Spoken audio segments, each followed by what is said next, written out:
working on that. Now, let me bring you a question about education. And of course, nothing is more in public life is more is able to ignite controversy than education issues.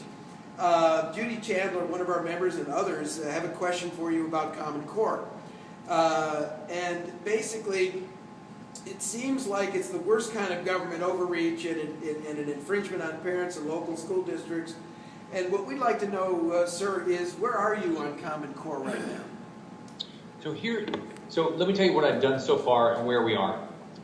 So right now our system is tied to an FCAP test.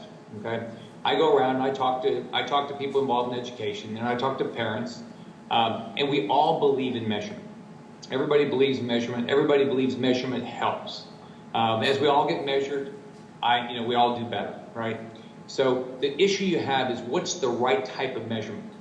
The complaint about FCAT is that we are teaching to a test.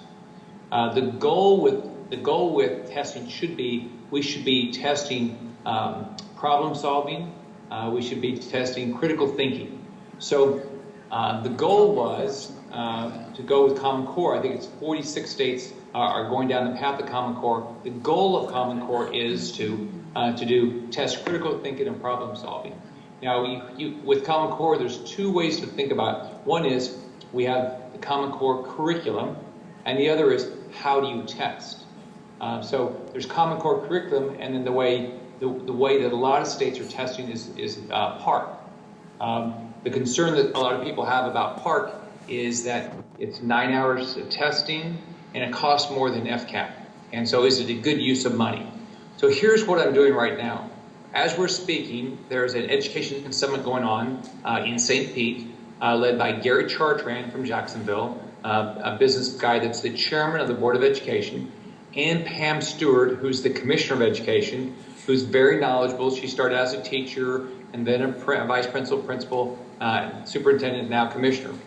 And here's what they're discussing. And so we're having a conversation. We haven't come to a conclusion, the right answer. Step one is state standards. We want to raise the bar. Look, we're doing well. You listen to the things I talked about on our reading level or our writing level, things like that. But we want to look at what should our standards be? Because we're in a global economy and we have to continue to get better. What should our assessment be? There's concern about FCAT, that is teaching to a test.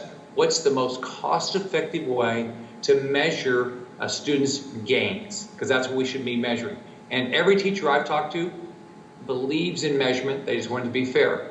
What's the right way that we grade our schools? Should it be the A, B, C, D, F? Should it be ranking of our schools? What's the right way to rank our schools? So you as a parent, you as a school, or you as a student, you as a teacher can say, how am I doing? Next is evaluations. Who should we evaluate? How do we evaluate them? Because again, all of our teachers are okay with evaluation, but they want it to be fair to them. So some of the things that we try to fix is the fact that some of the teachers under the existing program that was in place were going to get measured on students they never saw. And is that fair? Probably not. So we are in the process of reviewing where we are. I'd like to get your comments. You can go to Education Summit at fldoe.org and give me your comments. But I'm going to continue to travel the state and listen to everybody around the state to get their ideas, to try to make sure we have the right measurement, we have the right curriculum, so it's better for our students. The whole focus is not what's good for anybody but our students. So that's where we are right now. I know there's a lot of concern about how we do this, make sure we do this properly, but that's where we are right now. So it's still up in the air as to whether or not you're for or opposed Common Core. I mean, what about the data money? Is that something that troubles you at all? Oh, absolutely. Yeah. If you look at the latest, look at the latest thing on, you go to the privacy issues, because I know a lot of concerns that we all have with Obamacare is these new navigators. What information are they going?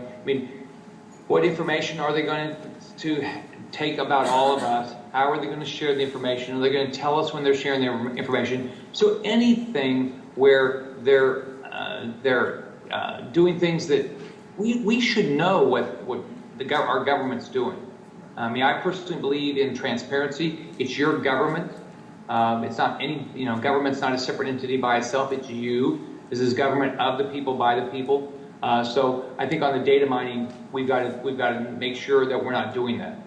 Yeah, well, we will support you if you decide that you would stand against Common Core, I assure you, sir. Let me move on to an issue that's kind of unique and interesting in that it has to do with the Article 5 convention. Basically, this question comes from Mr. Lou Marin and many others in our group. In 2010, the Florida legislature passed a resolution application to the U.S. Congress under Article 5 of the U.S. Constitution to participate in a constitutional convention for the purpose of passing a federal balanced budget amendment. That 2010 application has since expired. However, due to the current and ongoing out-of-control spending of the federal government, there is a revived interest in renewing and reconsidering the application in Florida along with a number of other states. Governor, would you support the Florida legislature in their decision, should they choose to do so, to renew a resolution for an Article 5 Constitutional Convention application? A little long, but I think you get the point. Okay. Well, I haven't seen that specific, I haven't read that specific convention, Article 5 convention, but, and there's, what happens during session, there's about 6,000 bills proposed, and people ask me to comment on every bill, and until I've read it, I don't comment. But let me tell you what I do believe in. I believe in a balanced budget. I believe our federal government should not be running deficits. I think that the $1 trillion deficits are going to eventually have a dramatic impact on our country. It's going to, historically, debt causes significant inflation. There's a day of reckoning. Somebody's got to pay for it. There's no free federal money here. It's us paying for it. It's you paying for it, me paying for it. The way I look at our state budget is it's your money. It's not my money. It's not the state of Florida's money. This is always your money. That's why I focus on giving you back anytime I can, giving you back money. That's why I've cut taxes every year. Cut taxes, I think, 24 times so far as a governor. I believe in the balanced budget. I'll look at that specific language, but I absolutely believe in a balanced budget. It'll force accountability. It's what you have to do in your household.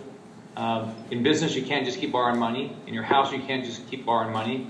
That's why, if you look at my track record, I paid off $3.5 billion worth of state debt, completely paid off the uninsurance debt in the state. So, and that's in 2.5 years when the prior administration basically increased state obligations by $8.7 billion. So what I do is I go through, and look at, as I go through the budget, say, what's the return on investment? When I was in business, and as you all know, my background is I've been in business. I'm probably one of the luckiest guys around. I lived in public housing growing up, but I was able to get in business. And what I did there is I watched how every dollar was spent because it was somebody's money. I had to get a return for shareholders. Now I've got to get a return for taxpayers. So a balanced budget, I believe in a balanced budget, and I believe in a balanced budget amendment.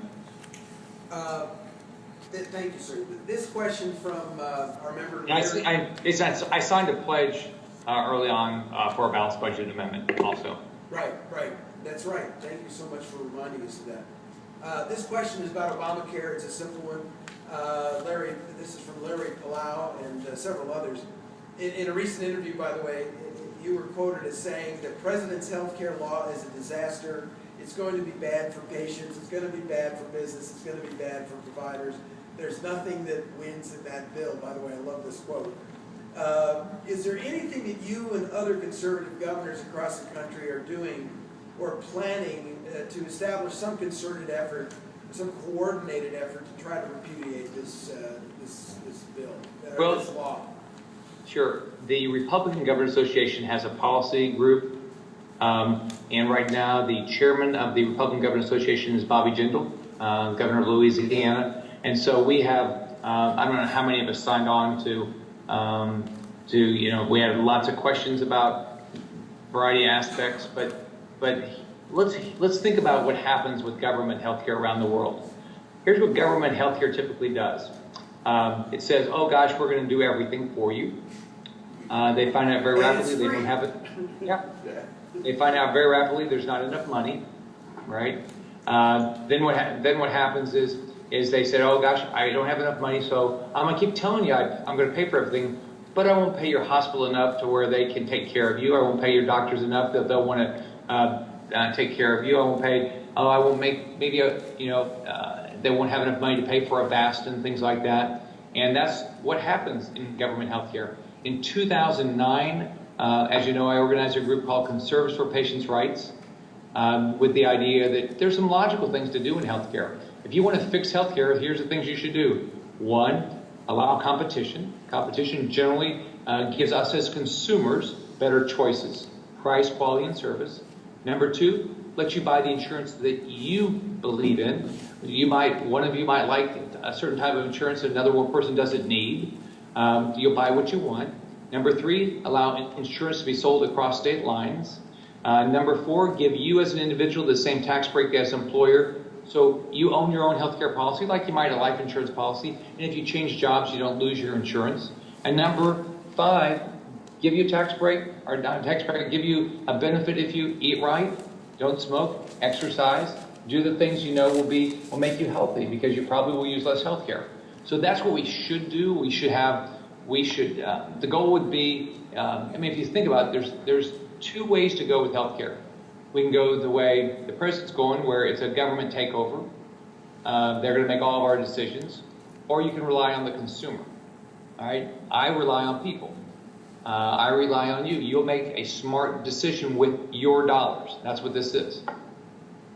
Well, that makes great sense. In a closing question here, real quick, we believe in states' rights. We're 10th Amendment folks here in the movement. What can we do, or what can the state of Florida do under your leadership and the leadership of the legislature to strengthen our rights, our state rights, as originally anticipated by our founding fathers? What can we do to somehow rebuke the imposition of the federal government on our states' rights? What's your thinking on that? All right. The biggest thing you can do is do what you're doing tonight. All right?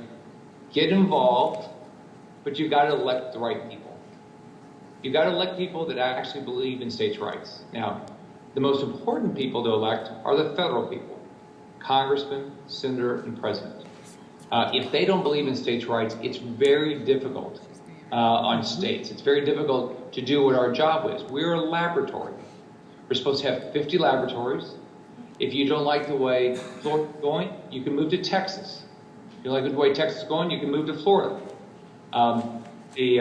So that's what it's supposed to be. So what I do is I let the federal government know when they're not doing their job, as an example. Like last week, I was down in Stewart because the water that's coming out of Lake Okeechobee, which the federal government is supposed to fund to fix the problem of the dike.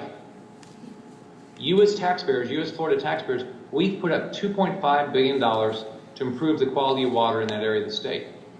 The federal government was supposed to, by a contract, pay the other half. They've put up less than $1 billion. They've not fixed the dike at Lake Okeechobee.